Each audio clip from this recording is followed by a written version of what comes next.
Be the Talk, episode 370, featuring Cindy Whitehead. Welcome to Be the Talk. We go behind the talk 7 days a week for tips and techniques to help you change the world. I'm Nathan Eckel, and a talker myself. I'm interviewing others who change the world with their talk. You can too, even if you've never given a talk before. Let's get started with today's show. We are live with Cindy Whitehead. Cindy, are you ready to talk? I'm ready to talk. Cindy Whitehead conquered the male-dominated profession of pro vert skateboarding in the 1970s and quickly became one of the top-ranked professional female vert skateboarders in the United States for pool riding and halfpipe.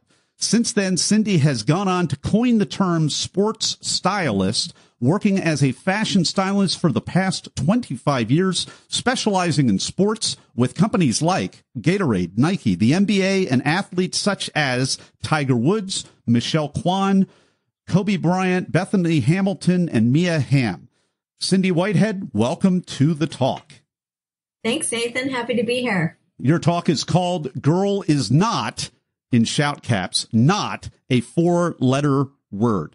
And I love the autobiographical nature of your talk, in which you basically bring us up to speed. Part of the culture of skateboarding is just kind of pushing the limits and having a little bit of a rebel persona. You certainly demonstrated this during an event in LA called Carmageddon, which I don't even know what that was, but the 405 was completely shut down, and you decided you were going to be the first person to skateboard on the interstate. And I must say, as somebody growing up as a skater in rural central Pennsylvania, I know how to ride down a couple of short hills, but that must have been really intense. Cindy, please take us behind the talk. It was actually really fun. It hadn't been done. I wanted to do it. It took a lot of planning, a lot of covert getting in and out past the police. And that picture that my husband took of me skateboarding down the freeway went viral. And I thought the most interesting thing about that was a lot of people assumed it was a boy skateboarding down the freeway. And when the news channels came to our house, they assumed since my husband has long hair, they could see me from the back skating down the freeway and long hair, but they didn't know if it was a guy or girl. They assumed it was him and would just start talking to him when they came in with the news crews. And I was floored. I just sat there and smiled. It was really funny. But then I thought, this would be great for a talk, like later on, in my life, every pivotal moment that might seem bad or might seem degrading is always fuel for a talk later on or something to share. So I never look at it as something bad. Well, it really is. And part of the challenge, I think, as a man speaking to other men who are listening to Be the Talk right now, it's really a challenge in our time right now. We're in a spot right now where we have to listen. We get to listen. We have the opportunity to listen. And if for whatever reason we're not able to listen, we miss out. And so that's really what you're saying, Cindy, is when we make assumptions, we really miss out on a lot of opportunity to learn, to grow, to include others. And this story is just kind of funny to me because I know I can make all kinds of crazy assumptions as well.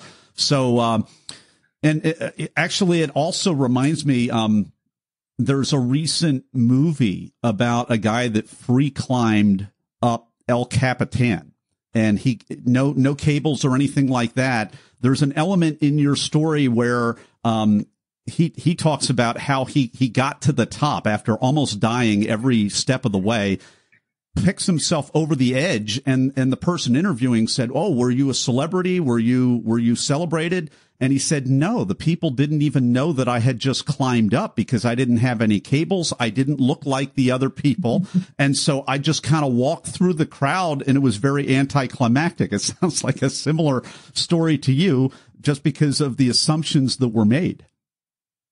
Yeah, I would say it is very similar. I mean, that was one small part of the talk. The talk encompassed, obviously, a lot of other things in skateboarding and just general life lessons as well. But yeah, I think people make a lot of assumptions, good and bad. And it's interesting if you just stop and listen, like you said, and really see the real picture, the full picture. This is a lot of fun because the other guests who are on the larger show right now, it's almost everyone is all about inclusion and what the ultimate inclusion message is. Why it works so well in business is because when we leave out certain points of view, we make inferior products that get inferior results. I mean, that's one angle of it. I'd love to hear your take on, from the sports industry, the entertainment industry, all those different brands that you kind of straddle. What's your take on inclusion and diversity and some of these things that we're talking about today, Cindy? Oh, I think it's extremely important for people to listen to everyone's point of view and what their experience is with a product or with a sport. We've had this thing called shrink it and pink it for many, many years, where you just take a bike and you throw a girly, termed girly color on it and sell it as a girl's bike. Or, there's a lot of products where they do that, and we're learning women need and want different things. And it's even with skateboarding. Our boards are the same, but maybe they're scaled down slightly in size because a woman's, height might be different. Her weight might be different. Center of gravity might be different, how she rides. But that's kind of with everyone. So you need to listen to everyone to be able to get products made that work for each individual person and not just say one thing works for everybody. I know a number of my childhood heroes are now on Instagram, and so I can message, Steve Caballero, Christian Houstoy, Tony Hawk, any of these guys. Not that they message back or know who I am, but it's just so amazing. As opposed to 30 years ago when I had to subscribe to a magazine to look at pictures to see what they were up to. One of the benefits is I get to follow other female skaters who they are very much fans of. My question to you is that becoming a niche? Do you know what the percentages are of female skaters? And if so, are there emerging maybe deck developers for female riders, or is that something that hasn't yet appeared on the scene?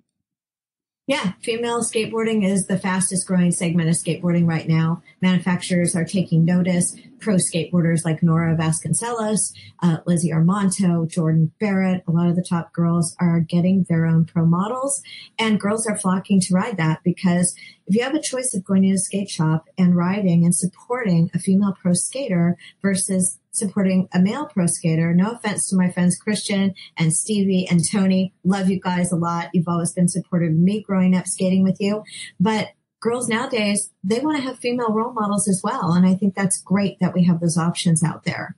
So if I follow Lizzie on Instagram because I think Christian or somebody tweeted or keeps running into her. Obviously, it's all in the same community. So if I bought a Lizzie Armanto board, it wouldn't fit me properly because the dimensions are for her, correct? No, that's not necessarily true because with Vert House, which is Tony Hawk's company that makes Lizzie's board, the boards come in different sizes. So if you're, like, for instance, Nora Vasconcelos, the board is a better example for me. If you're a smaller girl, like one of my team riders, Ruby, rides the smallest board of the Nora sizes. I ride the middle size board, and then there's a bigger board from there. So it's really just depends on your stance and width and weight and height and how you like to ride. You could find one for sure. We'll get you set up on a female skate deck. I would like to see you doing that. That's a good way to support. You send me over one. I'll tweet it out. Okay, we'll do that. I'll see if I can still ollie over a curb somewhere. I think that's about as talented as I got. If you can take us back a little bit. I mean, you got started in the 70s, so you were in that gap between the Stacy Peralta generation and the Bones Brigade generation, if I'm reading back correctly. No, we're in that generation. You're in that generation. Okay. Growing up. That was all of us skating together at Marina Del Rey Skate Park, Dogtown the Z-Boys, the Bones crew. All of us were in the same era, competing and coming up through the ranks. The difference is, like you said, when you open those skateboard magazines and saw your heroes in them, they didn't post pictures of girls that much, mainly guys. So you didn't hear about all of us, but our history is out there. We're in the Smithsonian, we're in Skateboard Hall of Fame. And now with Instagram, we're able to take the new generation and make sure they are seen and heard way more than we were. So this is wonderful, and I love the opportunity to be better informed. I remember reading, Thrasher and Transworld and all of those mags back then, and the role of, this sounds incredibly kind of sexist or demeaning, but it seemed like the girls were there to almost be like groupies or fan girls or skate betties. And they didn't really skateboard. There were a couple, but I didn't know what their name were. I didn't know about you. Then there was really only one side of the story being told, perhaps just to try to sell more magazines, or maybe it was the state of the culture at the time. What do you think the real reasons were that you and other people weren't featured back then? I think some of us were featured here and there, and that was good. But I think the reason we weren't featured more is because there were so few of us, and the photographers shooting us could not sell those images to the magazines. That's how they made their living. Yeah. If you weren't doing freestyle, which was deemed pretty and feminine, and you moved on to vert and half pipe, it really wasn't something that a lot of the magazines were willing to feature. Some were, but not all. So the photographers couldn't sell those images. So the images that we have now out there, a lot of times are from photo shoots that photographers shot and maybe gave the girl the images. I have a photo like that right now. We're dealing with Adobe Illustrator. They've used it in an ad as of yesterday, not knowing that it's a historical image of me skateboarding in the 70s. So this is the problem we have, is those images are not fully documented and out there, but they were there. For sure.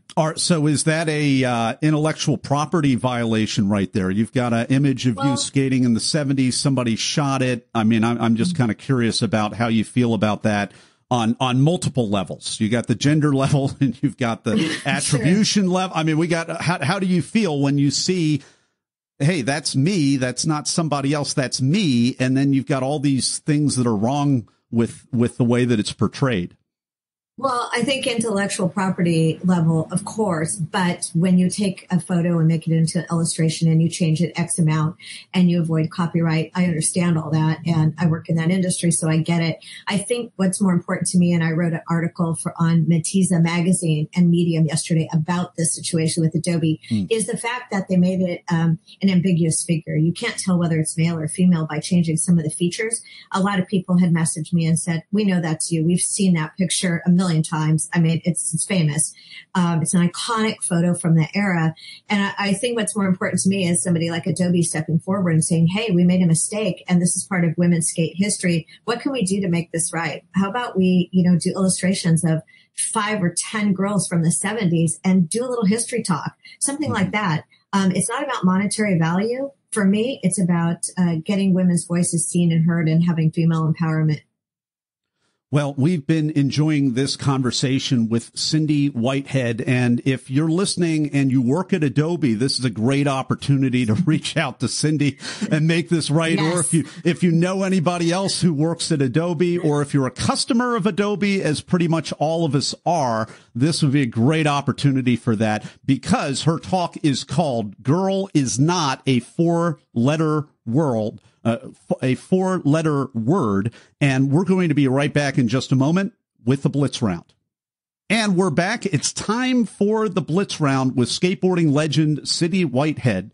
Her talk is called "Girl is Not a Four-Letter Word." I'm going to ask Cindy a series of either-or questions related to the preparation and performance of her recent TEDx talk. Cindy, are you ready?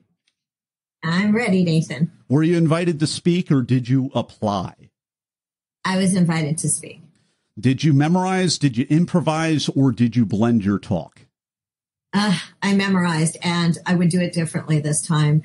I memorized it because I kind of did it backwards. I didn't want you to know everything about what was happening at the end of the talk in the beginning, so I weaved a story. However, it got very complicated, and I think, like the last guest said, if you forget one little piece, you're off track in the story. So I think going forward, I've been asked to speak again, and I think if I do it again, it'll be a combination of memorizing and freeing, just doing it freehand. Absolutely. So what was the most unexpected, strange, or just plain weird thing that happened during or right before your talk, Cindy? That I decided to ride my skateboard on stage, and a couple of people tried to stop me and said, I don't think you can do that. And I said, I don't see where there's a rule that you can't. And rules are meant to be broken. So I skateboarded on stage to start my talk, and I was pretty happy about that. And I didn't let people talk me out of it. Well, if you can skateboard on a interstate, I suppose you can skateboard on a TEDx stage very easily. Yeah, pretty much. Well, we've been enjoying this conversation with Cindy Whitehead. Her talk is called Girl Is Not, a 4-letter word. If you want to check out that talk and see footage of her skateboarding down the 405 in California, you want to go to our show notes page, BeTheTalk.com. We will have a link to her talk as well as her website, which is, actually we have looks like a LinkedIn link. We'll send that over there, and a link to her, book on Amazon. We will do that. And in just a moment, we will be right back with Cindy Whitehead and her final word of advice. And we're back with the final word of advice from Cindy Whitehead. What is it? My advice would be go out there and be yourself. Your talk is unique. It's about you. It's about your experiences. Nobody has a talk like yours. Every talk is different, so embrace that.